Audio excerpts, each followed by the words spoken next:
ప్రస్తుతం మనతో పాటు ప్రముఖ ఆధ్యాత్మికవేత్త, astrologer, professor doctor Mullapudi Satyanarayana Murthy గారు ఉన్నారు. గురువు గారితో మాట్లాడేద్దాం. నమస్కారం గురు. నమస్కారం మణికంఠ గారు. గురుగారు, సంవత్సరం చివరిలోకి వచ్చేసాము. డిసెంబర్ మాసం, విశేషంగా మీన రాశి వాళ్ళ స్థితిగతులు ఎలా ఉండబోతున్నాయి? ఏలినాటి శనిలో ఉన్నారు. సంవత్సరం చివరిలో ఎటువంటి ఫలితాలు వీళ్ళు ఎక్స్పెక్ట్ చేయొచ్చు అంటారు? మనకి మీనరాశి వారికి ఏలినాటి శని అధికంగా ఉంది. తర్వాత బంధుమిత్రులు అందరూ కూడా సమాగమం, పార్టీలు, ఫంక్షన్లు, ఇలా పెళ్ళిళ్ళు, పేరెంటాలు, ఇలా మొత్తం అంతా కూడా తిరుగుతూ ఉంటారు. ఇక గవర్నమెంట్ వర్కులు చేసామండి, మరి అవన్నీ కూడా ఇంకా మాకు తిరిగి రాలేదండి అని బాధపడేటటువంటి వాళ్ళందరికీ కూడా రవి వృశ్చిక రాశిలోకి మరి 14వ తేదీ తర్వాత ఉన్న వరకు ఉంటాడు. ఆ తర్వాత మళ్ళీ నెక్స్ట్ 14 నుంచి మళ్ళీ మనకి ధనుసు రాశిలోకి వెళ్ళిపోవడం అనేటటువంటిది జరుగుతుంది.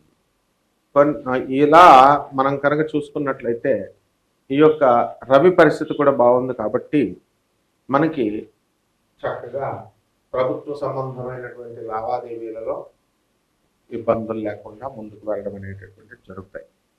బిల్స్ ఇవన్నీ కూడా పాస్ అవ్వడానికి అవకాశాలు ఉన్నాయి. ఆదాయాలు చూసుకున్నట్లయితే గత నెల కంటే ఈ నెలలో ఆదాయాలు పెరుగుతాయి. ఉద్యోగ భద్రత ఉంటుంది. ఉద్యోగం ఉంటుందా, ఓడిపోతుందా, ఆర్టిఫిషియల్ ఇంటెలిజెన్స్ వచ్చిందండి, కొన్ని వేల మందికి ఉద్యోగాలు పోతున్నాయనేటటువంటి భయం బయట ఉన్నప్పటికీ అది వాస్తవం కూడా. కానీ ఈ కాంపిటీషన్లో కూడా, ఈ సిచ్యువేషన్లో కూడా మీనరాశి వారికి ఏ డోకా ఉండదు. ఒకటి. రెండవది, ఖర్చులు అధికంగా పెరగడం అనేటటువంటివి జరుగుతాయి. ఇక స్థలాలు లేనటువంటి వాళ్ళు, ఈ యొక్క కుజుడు తన సొంత క్షేత్రమైనటువంటి వృశ్చిక రాశి, దాని తదనంతరం ధనుసు రాశిలోకి మారే ఈ యొక్క కస్ప పీరియడ్లో ఉండడం ద్వారా మనకి రియల్ ఎస్టేట్ బిజినెస్లు చేస్తున్నటువంటి వాళ్ళు కూడా ఆదాయాలు పెరుగుతాయి, స్థలాలు కొంటారు. నోటి దాకా వచ్చి ఆగిపోతుందండి, మాకు పనులు అవ్వట్లేదండి అని అనుకునేటటువంటి వాళ్ళకు కూడా కొంత రిలీఫ్ అనేటటువంటిది జరుగుతుంది. ఇకపోతే శుక్రుడు స్వక్షేత్రగతుడై మనకి తుల, ఆ తర్వాత వృశ్చిక రాశి సంచారాలు, బుధుడు మళ్ళీ ఈ యొక్క రెట్రోగ్రేడ్ అయ్యి వక్రించి తులరాశిలో ఉండడం, ఈ కారణాల రీత్యా మనకి ఈ యొక్క మీనరాశి వారికి అందరికీ కూడా ఆడవారితో కాస్త జాగ్రత్తగా మెలుగుకోవడం, ఆడవారికి డబ్బులు అవన్నీ కూడా ఫైనాన్స్ లావాదేవీలు అలాంటివన్నీ పెట్టుకోకుండా ఉండడం అనేటటువంటిది క్షేమం. లేడీ బాసుల వల్ల, అలాగే ఉద్యోగాలకి లేడీస్ ఎవరైనా వచ్చినట్లయితే కాంపిటీటర్స్గా వీళ్ళు ఉద్యోగాలు వదులుకునేటటువంటి అవసరం ఏర్పడుతుంది. కాబట్టి స్త్రీలతో కాస్త తలనొప్పి అనేటటువంటిది ఉంటుంది. ఇకపోతే ఈ గురుడు కర్కాటక రాశిలో ఉన్నటువంటి గురుడు డిసెంబర్ 5 తర్వాత మిథున రాశిలోకి ప్రవేశించడం ద్వారా మనకి ఈ యొక్క శత్రుత్వం, ఈ పిల్లలతో శత్రుత్వం లేదా అనవసరమైనటువంటి ఖర్చు, పిల్లల వల్ల కాలేజీలు, స్కూల్స్ అధిక ఖర్చు లేకపోతే ఈ రకంగా ఉండడం అనేటటువంటిది జరుగుతుంది. కాబట్టి స్పెక్యులేషన్స్, ఫైనాన్షియల్ ఇన్స్టిట్యూషన్స్, చిట్ ఫండ్ల వ్యాపారాలు చేస్తున్నటువంటి వాళ్ళు చాలా లాస్ అవడానికి అవకాశాలు ఉంటాయి. కాబట్టి జాగ్రత్తగా ఆచితూచి వీళ్ళు చేసుకోవాల్సినటువంటి అవసరం ఉంది. నిరుద్యోగుల పరిస్థితి, నిరుద్యోగులకు ఉద్యోగాలు వచ్చే సమస్య లేదు వీళ్ళకి. ఎందుకనంటే ఎటుకంటే టైం అది డిసెంబర్ నెల అంతా పార్టీలు ఎలా చేసుకుందామా, డిసెంబర్ 31 ప్లానింగ్లో ఉంటే ఈ ఉద్యోగాలు, కొత్త ఉద్యోగాలు ఇవన్నీ ఎవడేస్తాడు వీళ్ళకి. కాబట్టి ఉన్న ఉద్యోగాలే నిరుద్యోగులు, చిన్న చిన్న చిరుద్యోగాలు చేసేటటువంటి వాళ్ళు సంతృప్తి పడి నెక్స్ట్ అంతా కూడా నెక్స్ట్ ఇయర్లో చూసుకోవాలి. ఎందుకంటే గురుడు సహకరించట్లేదు అక్కడ ఉద్యోగానికి. కాబట్టి ఫారెన్ వెళ్ళాలి అని అనుకునేటటువంటి వాళ్ళంతా కూడా విదేశాలకి ప్రయత్నాలు చేసుకుంటున్నారు. అండ్ కొంతమందికి సక్సెస్ అయిన, మిగతా పెండింగ్ వాళ్ళు ఎవరైతే ఉన్నారో వాళ్ళు ఇప్పుడు వెళ్ళిపోవడానికి అవకాశాలు ఉన్నాయి. కౌన్సిలింగ్లు వీటికి అటెండ్ అవ్వాలి. ఉద్యోగాల పరిస్థితి లేనప్పటికీ కూడా కంపెనీస్ ఏవి కూడా డిసెంబర్లో ఓపెనింగ్స్ ఉండవు, అయినా సరే అటెండ్ అవుతూ ఉండడమే, కానీ రావు. కాబట్టి ఈ రకంగా విద్యార్థులు వీళ్ళంతా కూడా వాట్సాప్లో బిజీగా ఉంటారు. చదువులు చదవంటారా అంటే ప్రేమలు, వ్యవహారాలు, రొమాన్సులు. కాబట్టి ఇవి కాకుండా మళ్ళీ సిగరెట్లు, మందులు, ఇలాంటివన్నీ మత్తు పదార్థాలు. కాబట్టి వీటి రీత్యా అసలే డిసెంబర్ నెల.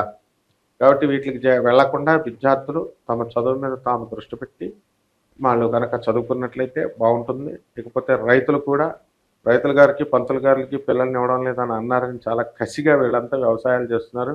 పంతులు గారులు కూడా బ్రహ్మాండంగా కష్టపడి సంపాదిస్తున్నారు. కాబట్టి ఇప్పుడు నానుడు మారింది, ప్రజల్లో కూడా ఆలోచన మారాలి. కేవలం సాఫ్ట్వేర్ ఉద్యోగాలకే పెళ్ళిళ్ళు మేము చేస్తాము, మిగతా వృత్తుల్లోకి మేము చేయము అనుకునేటటువంటి ధోరణితో ఉన్నటువంటి వాళ్ళందరూ కూడా ఇప్పుడు ఆర్టిఫిషియల్ ఇంటెలిజెన్స్ ద్వారా ఈ సాఫ్ట్వేర్ ఉద్యోగాలు పోతున్నప్పుడు మిగతా ఉద్యోగాలు బెస్ట్ అనేటటువంటి ఒక ఆలోచన అయితే వచ్చింది. కాబట్టి ఇది వివాహ వ్యవస్థలో కూడా పంతులు గారులకు బ్రహ్మాండంగా ఇవ్వచ్చు. అలాగే మంచి ఆదాయం ఉంది. అలాగే రైతులు కూడా పాపం మంచిగా బ్రహ్మాండంగా కష్టపడుతున్నారు. కాబట్టి ఈ యొక్క ఆర్మీ వాళ్ళకు కూడా లాంగ్ లీవులు ఇవి దొరకడం అనేటటువంటి జరిగినాయి. కాబట్టి ప్రజలంతా కూడా ఈ భక్తి అనేటటువంటిది కార్తీక మాసంతో స్వస్తి చెప్పేసి మార్గశీర్ష మాసంతో నమస్కారం పెట్టేసి ఇప్పుడంతా కూడా రొమాంటిక్ మూడ్లోకి వస్తారు. ఈ భక్తి వీడియోలు ఎవరో చూడడం అలాంటివి కాకుండా అంతా ఎంటర్టైన్మెంట్లు, ఎంజాయ్మెంట్లు, సినిమాలు, పార్కులు, రొమాన్స్లు, లావులు. December will be a very romantic year for all అన్నమాట, మీనరాశి వాళ్ళకి ముఖ్యంగా. భార్యాభర్తల మధ్య సంబంధాలు ఎలా ఉండబోతున్నాయి గురుగారు? భార్యాభర్తల మధ్య ఉన్నటువంటి సంబంధము ఏలినాటి శనిలో కాస్త ఎవర్షన్ అనేటటువంటిది వస్తుంది. ఏకాంతంలో ఉండడానికి ఎక్కువ ఇష్టపడతారు భార్య అయినా భర్త అయినా ఎవరైనా సరే ఈ మీనరాశి వాళ్ళు. భార్యాభర్తల సంబంధములో ఇంకా మెరుగుపరుచుకోవడం కోసం వీళ్ళు ఏం చేయాలా, పిక్నిక్లకి పార్టీలకి తిరుగుతూ ఉండాలి. గుళ్ళు గోపురాలు తిరుగుతుంటే వాళ్ళకి ఏమొస్తుంది, అందువలన అధిక ఖర్చు ఏం పర్వాలేదు. రేపు పొద్దున కేసులు వేసుకుని డైవర్స్ కోసం లక్షలు ఖర్చు పెట్టుకునే కంటే హోటళ్ళు, పార్కులు, సినిమాలు తిరిగి పారేయడం మంచిదే.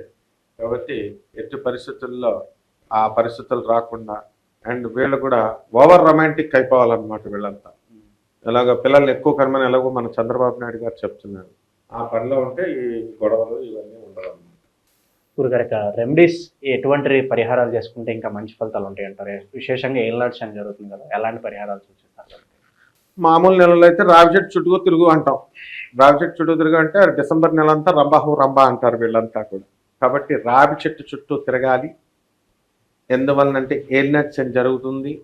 ఆ శని చుట్టూ తిరుగుతూ ఓం శనేశ్వరాయ నమః అంటూ 108 ప్రదక్షిణాలు ప్రతిరోజు కూడా చేయాలి. ఒకవేళ కుదరకపోతే శనివారం నాడు ముఖ్యంగా చేయాలి. అదేవిధంగా ఈ యొక్క శని జపం చేసుకోవాలా, శని స్తోత్రాలు చదువుకోవాలా, శనికి కిలోంపావు నల్ల నువ్వుల్ని నల్లని వస్త్రాన్ని పేద బ్రాహ్మణులకి శనివారం నాడు ఉదయం 8 గంటలకి దానం చేసుకోవాలా. దశమహావిద్యల్లో ఒకటైనటువంటి మహాకాళి అమ్మవారి మంత్ర అనుష్ఠానం అవి జపం చేసుకోవాలా. నల్ల మాలలు ఏమంటే అవి వేసుకోవచ్చు, ధారణ చేసుకోవచ్చు. అలాగే ఈ యొక్క శనీశ్వరుడికి సంబంధించినటువంటి స్తోత్రాలు అధికంగా చదువుకోవడం, నీలం రంగు మణులు వేసుకోవడం ఇవే మనం ఉన్నటువంటివి. అలాగే తైల అభిషేకాలు చేసుకోవాలా. ఇవన్నీ కూడా గోచార రీత్యా మనం చూసి చెబుతున్నాం కాబట్టి ఈ ఫలితాలు జరగడానికి అవకాశాలు ఉంటాయి. ప్రతి ఏలినాటి శని సమయంలో కొంతమందికైనా సరే పక్షవాతము లేదా ఆరోగ్య సమస్యలు, ఏదో ఒక విధమైన నరాల వీక్నెస్, ఎరెక్టైల్ డిస్ఫంక్షన్, లింగం ఇంజిన్ పనిచేయకపోవడం, మగాళ్ళకి కొంచెం అసమర్థ్యం, లైంగిక అసమర్థ్యం రావడం ఇలాంటివన్నీ జరుగుతాయి. కాబట్టి శనీశ్వరుని చాలా జాగ్రత్తగా చూసుకోవాలా. కాబట్టి వీళ్ళ పర్సనల్ జాతకాల్లో ఎవరికైతే కష్టాలు ఎక్కువ ఉన్నాయో పెళ్ళిళ్ళు చేసుకుంటే ఇప్పుడు చాలామంది ఏంటంటే జ్యోతిష్యానికి పక్కపడి డబ్బులు ఇవ్వాల్సి వస్తుందని చెప్పేసి ఫ్రీగా చెప్పండి అంటే అది తప్పు. అది ఇది బ్రహ్మ విద్య ఇది. అందువలన చక్కగా ఛానల్ నడవాలా, అందరూ వ్యవస్థ ఉంటుంది, అది అర్థం చేసుకోవాలా ప్రజలు. కాబట్టి చక్కగా మీరు కట్నం తీసుకోండి, 10 కోట్లు 20 కోట్లు తీసుకోండి, కన్సల్టేషన్ జ్యోతిష్కులు పడేసేయండి, ఒక 10,000 20,000 30,000 పడేసేయండి, అంటే ఎగ్జాంపుల్గా చెప్తున్నా. కాబట్టి మరీ కన్సల్టేషన్ ఫీజు తక్కువ పెట్టినా కూడా రాకపోతే ఎట్లా జనాలు, అట్లా చేయకూడదు. అందువల్ల చేసుకొని చక్కగా వీళ్ళు అందరికీ సపోర్టివ్గా ఉండాలి. And the guidance should be the best అనమాట. గైడెన్స్ తీసుకోవడం వల్ల కోర్టు సమస్యల్లో కానీ, ఉద్యోగం రిజైన్ చేయాలా, రిజైన్ చేయకూడదా, అండ్ కొత్తగా స్టార్ట్అప్ పెట్టుకోవచ్చా, పెట్టుకోకూడదా, ఇలాంటివన్నీ కీలకమైన డెసిషన్స్. ఇలాంటివన్నీ వితౌట్ ఆస్ట్రాలజీ మామూలుగా సొంతంగా చేసుకుంటే కోట్లలో నష్టపోవడానికి అవకాశాలు ఉంటాయి. కాబట్టి ప్రస్తుతంతో భక్తులంతా కూడా అర్థం చేసుకుని నేను సంప్రదిస్తే మన కింద స్క్రోలింగ్ అయ్యే నెంబర్ని సంప్రదిస్తే బాగుంటుంది. ఓవరాల్గా మీనరాశి వారి పరిస్థితి ఏ విధంగా ఉండబోతుందో చాలా బాగా వివరించారు. ధన్యవాదాలు. ధన్యవాదాలు.